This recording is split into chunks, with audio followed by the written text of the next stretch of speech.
que se estuda quando se analisa uma cidade são as relações humanas em sociedade. E a cidade é uma espécie de palco onde tudo isso acontece.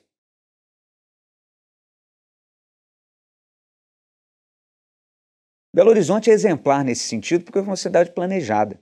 Você imagine um grupo de engenheiros contratados por um governo estadual criando uma cidade praticamente do zero. É uma cidade que já nasce sob o espectro da exclusão, na exata medida em que isto é um projeto disciplinar que disciplina o indivíduo para saber qual é o seu espaço, seus limites, onde ele pode frequentar e onde ele não pode. E é disso aí que a trama urbana vai se constituir. As pessoas que não deveriam estar em tais ou quais lugares estarão.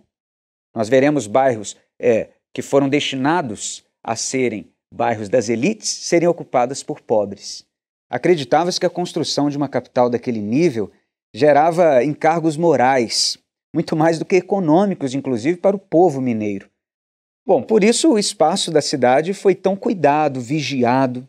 Desde os primeiros tempos, importava muito e muito mais a imagem da cidade do que qualquer outra coisa.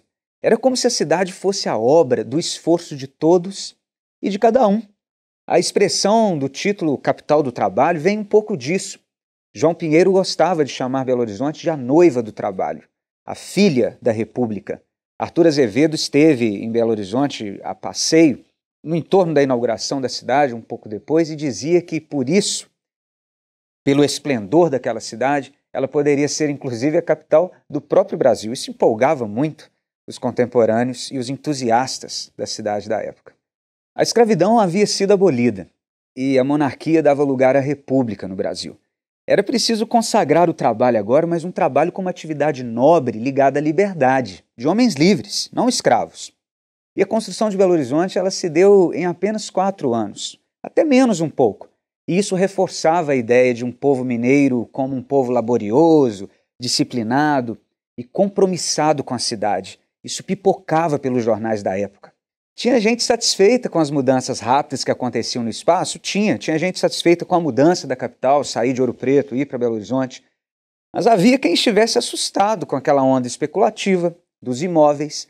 Tente imaginar, de repente, um pequeno arraial se tornar o espaço onde se ergueria a capital de um estado do porte de Minas Gerais na época. Para pensar a habitação, a gente precisa pensar a planta da cidade.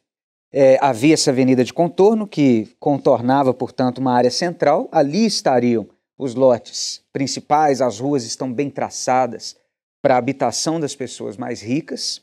Uma área suburbana que é transitória e uma terceira área que é uma área rural, onde ficariam pequenas roçadas mesmo para abastecer a cidade com produtos agrícolas. A partir de uma avenida que cruzasse a cidade, ou a parte central quase toda, que é a Avenida Afonso Pena, e de outra avenida que a cortasse, aliás, a Rua da Bahia, que a partir desse desenho a cidade fosse crescendo em torno desse centro e de dentro para fora, ou do centro para as periferias. E isso não ocorre porque não tem como controlar essa população que foi deixada à deriva desse projeto.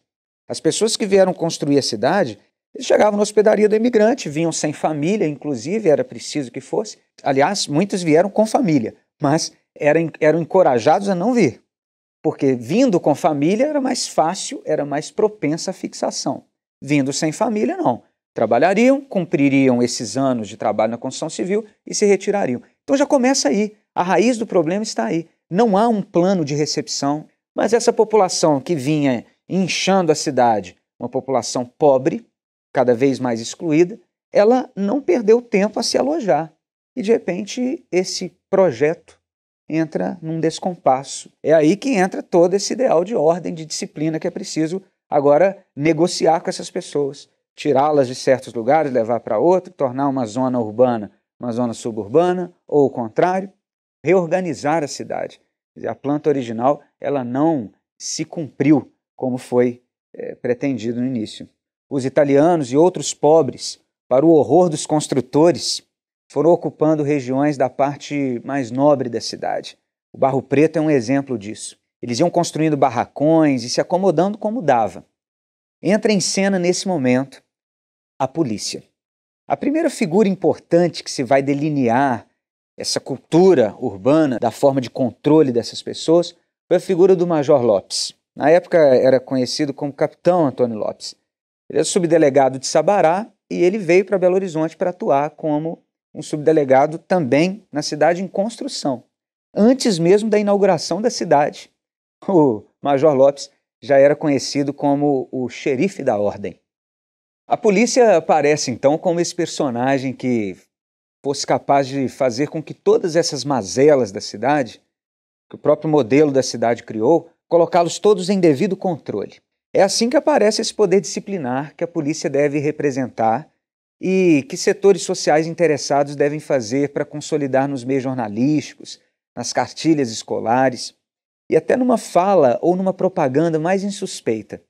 Nas décadas posteriores à inauguração da cidade, a polícia vai se ocupar basicamente dos limites que se deve dar a certas práticas condenadas. É uma espécie de ensinar a viver no meio público, dizer quais são os comportamentos plausíveis, prender os bêbados, desordeiros, como eles chamavam à época, organizar os espaços de ação de prostitutas, de jogadores, os clubes sociais, como é que deveriam funcionar, o que poderia ser feito dentro de um clube. Todos eles mandavam, por exemplo, seus estatutos para as delegacias de polícia e a polícia dava um parecer dizendo se pode ou não funcionar, se estavam dentro ou fora da lei. E da moral prática de uma cidade. Isso envolvia os jogos, por exemplo. As pessoas desempregadas eram perseguidas como vadias. O Código Penal da época previa isso. Os mendigos tinham que tirar licença na prefeitura para mendigar. Imagine isso, um mendigo ia à prefeitura, tirava uma espécie de licença que dizia hora, local e data específicas para ele poder praticar a mendicância na cidade. Olha a tentativa de controlar tudo. O papel da polícia, nesse aspecto, junto com o poder público, era tirar dos olhos da sociedade esses elementos indesejados. O jogo de azar era contravenção penal e o campeão da perseguição policial. Há um caso muito característico que acontece ali na avenida, na época chamada Paraopeba, na verdade hoje é a Avenida Augusto de Lima. Uma noite de sexta-feira, em 1913, é muito curioso esse caso, um grupo de operários jogavam num botequim de um imigrante italiano ou descendente chamado Vittorio Lorenzato. Ele, dono do botequim, ele está ali coordenando aquele dia em que as pessoas jogam dentro do seu bar, jogavam escopa, jogo de baralho, e o subdelegado em trabalho no dia invade o bar e dá voz de prisão aos homens que estavam jogando escopa. E aí, naturalmente, algo vai acontecer. Aliás, essa história não para por aí. É a história mais curiosa de toda a análise que eu faço e a mais interessante que eu pude encontrar nos documentos policiais. A cidade ia esquadrinhando essa lógica dos espaços também. Assim como as pessoas eram rotuladas, os lugares também eram. Lugar perigoso, lugar feio, lugar seguro, lugar bonito. Da Rua da Bahia, muito importante, era a mais tradicional da cidade. Ela era repleta de bares, a rua era frequentada pelo público mais smart da cidade. Essa palavra era utilizada na época. E ali onde hoje está o Otton Palace, na esquina com Afonso Pena, ficava o Bar do Ponto. Era, na verdade, o ponto do bonde que vinha da Floresta por Santa Teresa e trazia gente de diversos tipos. E eles paravam ali, as pessoas desciam, e ali era uma frequentação pública muito intensa. Nesse espaço, nós talvez possamos dizer que havia certa democratização da cidade. Isso porque muitas pessoas diversas passavam por ali, né? Mas não seria difícil supor que muitos operários não passassem ou não parassem ali, não frequentassem aquele local. A cidade tem esse poder de selecionar pessoas e espaços também. Ao escrever sobre a cidade de Belo Horizonte, eu penso nas nossas relações sociais e os processos disciplinares que as organizam. BH é a nossa personagem aqui nesse livro, mas o leitor pode ler esse livro refletindo sobre outras tantas cidades do estado, do país e do mundo. Porque, afinal, o que se estuda mesmo, quando se analisa uma cidade, são as relações sociais, as relações humanas, como a sociedade se organiza, e a cidade é uma espécie de palco onde tudo isso acontece. A todo momento, quando eu lia os documentos para escrever o livro, eu tentava imaginar que eu estava naquele lugar, naquele momento, naquele passado, para criar uma empatia com os atores sociais daquele período e tentar compreendê-los sem anacronismos.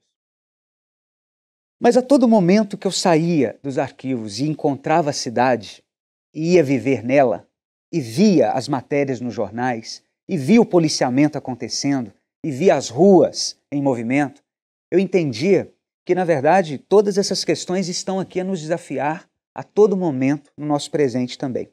Será que a cidade seria diferente se nós tomássemos outros rumos? Eu enxergo na documentação da época que essa violência contra o outro, a diferença, a intolerância, a diversidade, já estava toda ali. E esse movimento me parece ser, pelo menos, suspeito de algo que constrói o presente que a gente vive hoje. Como um desafio ético de convivência, o que orienta todo esse trabalho é a ideia da disciplina. Ela está em tudo, na educação, veja, no vestuário das pessoas, nas leis, na moral, nas relações. A ética nos convida a pensar os melhores caminhos para uma boa convivência. Mas seu ambiente, o da liberdade, implica regras, limitações também, nós sabemos disso. Mas qual é o preço de um processo disciplinar que pode estar corrompido de alguns pressupostos, como o preconceito e a intolerância, por exemplo? Porque a disciplina, ela não é boa ou má em si mesma. As regras que criamos, elas são válidas na medida em que apontem para um bem realmente social, geral, coletivo. Essa é a finalidade. Diferente disso, elas com certeza serão díspares e deixarão frestas para a injustiça, para a insegurança, para animosidades. Basta olhar para o nosso mundo e veremos isso. A forma como vemos o outro e convivemos podem servir à harmonia ou ao caos social. A história nos coloca em diálogo com esse fluxo de coisas. Ela nos ensina que no universo dos humanos nada é natural e pronto. A história faz isso com a gente reflete isso. Quase tudo nós criamos nas relações que estabelecemos. E o tempo reforça ou ensina a não reforçar certos erros. E se criamos sempre na encruzilhada, escolhendo caminhos e deixando outros. A cidade, nesse sentido, é um desafio constante. E eu acho que uma reflexão como essa nos pode levar justamente a entender ou visualizar caminhos possíveis que nós não visualizaríamos se não fizéssemos essa reflexão de origem.